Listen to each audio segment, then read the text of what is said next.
ఏం చేస్తుంటారు మీరు? వ్యవసాయం చేస్తాను. ప్రజెంట్ జగన్ గారి పరిపాలన ఎలా ఉంది? బాగానే ఉంది. అంటే ఏ విధంగా బాగుంది చెప్తారు ఒకసారి? అన్ని రకాల బాగానే ఉంది. పథకాల గురించి అనేసి దేనికైనా అన్ని రకాలుగా బాగానే ఉంది.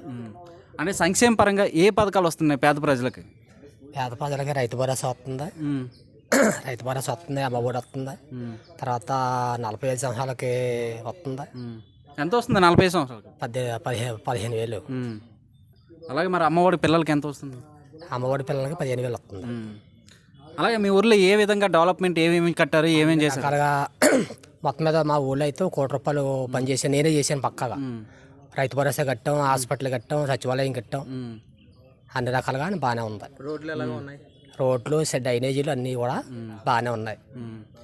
సచివాలయం రాకముందు ఏమి ఇబ్బందులు ఉండేవి, సచివాలయం వచ్చాక ఏ పనులు అవుతున్నాయి? రాకముందు బోల్డ్ ఇబ్బంది. నర్సీపట్నం వెళ్ళాలన్నా, గొల్గొండ మండల ఆఫీస్కి వెళ్ళాలన్నా, లేదంటే కనీసం ఒక రైస్ కుక్కర్ కావాలన్నా, ఒక కరెంటు బిల్లు కావాలన్నా, ఒక కరెంటు మీటర్ కావాలన్నా బోల్డ్ ఇబ్బందులు పడేవాళ్ళు. తర్వాత ఒక 150 ఛార్జీలు పట్టుకొని వెళ్ళా జరిగాని ఇయ్యాల రేపు చర్చలు పడేసేవాడు. ఇప్పుడు సచివాలయం వచ్చిన కాడి నుంచి ఇమీడియట్లోనే అయిపోతుంది, ₹10 ఖర్చు లేకుండా అవుతుంది. ఏ పని అయినా రైతు పెట్టుకున్నా, ఒక ఏదైనా తేడా వచ్చినా, ఏదైనా కనుక్కుందామన్నా, పెన్షన్ పెట్టుకున్నా, ఏది పెట్టుకున్నా సచివాలయంలోకి వస్తే పని అయిపోతుంది.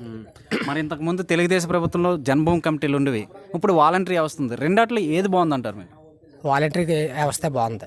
ఇప్పుడు ప్రతి ఒకటైనా మన ఊళ్ళోకి వచ్చి మన ఇంటికి వెళ్ళి ఆఫీసులు అంటే వెళ్ళాల్సిన లేదు, మన ఇంటికి వచ్చి వాలంటరీ ప్రతి ఒక్కటి కూడా మనకు బాగా అమ్మే మీకు అది పొందిందా, ఇది పొందిందా, అది రాలేదా, ఇది రాలేదా, రాకపోతే మరి చెప్పండి మేము చేస్తాం అనేసి అన్ని రకాలుగా వాలంటీర్లే చేసి అడుగుతున్నారు.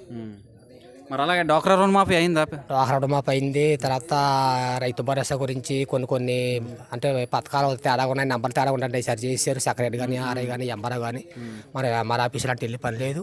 వాళ్ళే కూడా వచ్చి తిరిగి చూస్తున్నారు. అలాగే మనకి ఏమైనా తేడా ఉంటే సచివాలయంలోకి వెళ్తే చెప్తే వాళ్ళు చేస్తున్నారు. అలాగే జగన్మోహన్ రెడ్డి గారు 17 మెడికల్ కాలేజీలు ఇవ్వడం జరిగింది. ఇంతకుముందు ఏ ప్రభుత్వం కూడా ఇలా చేయలేదు. ఎందుకంటే ఇప్పుడు మా ఊరు పత్రికాని అంటే పత్రికానిపేటలో ₹1,00,00,000 బడ్జెట్ పెట్టిందండి అక్కడ. సచివాలయం అని, హాస్పిటల్ అని, రైతు భరోసా అని, తర్వాత డ్రైనేజీలని ఈ మొత్తం కలిసి. మరి ప్రతిపక్షం వాళ్ళు అంటున్నారు ఏం డెవలప్మెంట్ చేయలేదు అంటున్నారు. వాళ్ళు ఎన్నాళ్ళినాక అంతే, అంతవరకే. ఇప్పుడు వాళ్ళు నువ్వు బంగారం కొండ తరిగించి పెట్టు కానీ వాళ్ళకి మనకి సమాధానం లేదు. మా ఊళ్ళో ఎంతమంది ఉన్నారు? 180 మంది ఉన్నారు. టీడీపీలో అయితే 180 మందే ఉన్నారు. ఈసారి 3 సార్లు పట్టించి కనీసం వార్డు నెంబర్ కూడా గెలుచుకోలేకపోతున్నారు. వాళ్ళు ఏదో పిల్లలు ఏదేదో వెళ్తున్నారు మా మీద. మరి చంద్రబాబు నాయుడుకి అంత ఎక్స్పీరియన్స్ ఉన్నది, జగన్మోహన్ రెడ్డి గారు కొత్తగా వచ్చారు. మరి కొత్తగా వచ్చినా ఎలా చేశారు? చాలా బాగా చేశారు. కొత్తగా వచ్చినా చాలా బాగా చేశారు. ఇంకా ఇప్పటికి కూడా చేస్తానంటారు. మరి నెక్స్ట్ ఎలక్షన్స్ వస్తున్నాయి. ఎలక్షన్ వస్తుందంటే ఏం భయం లేకుండా మేమైతే మా పంచాయతీ కొరకు అయితే మాకు ఏది భయం లేదు. అలాగనే పంచాయతీ అనే కాదు, మొత్తం రాష్ట్రం మొత్తం మీద కూడా భయం లేదు.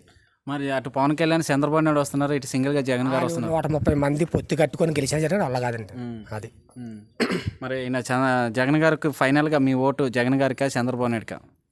జగన్ గారికి అంతా ఇదేసి మళ్ళీ జగన్ గారికి. మరి చంద్రబాబు నాయుడు పథకాలు ఇంకా ఎక్కువ ఇస్తాను అంటున్నాడు కదా. ఆడు బొక్కెత్తాడు, ఏమెత్తాడు, ఇంకా ఎక్కువ ఇంకేం పెడతాడు. ఆయన పెట్టుకొని జగన్ కన్నా ఇంకేం పెడతాడు. కాకపోతే పెట్టి తీసేయడానికి రావాలి తప్ప కానీ.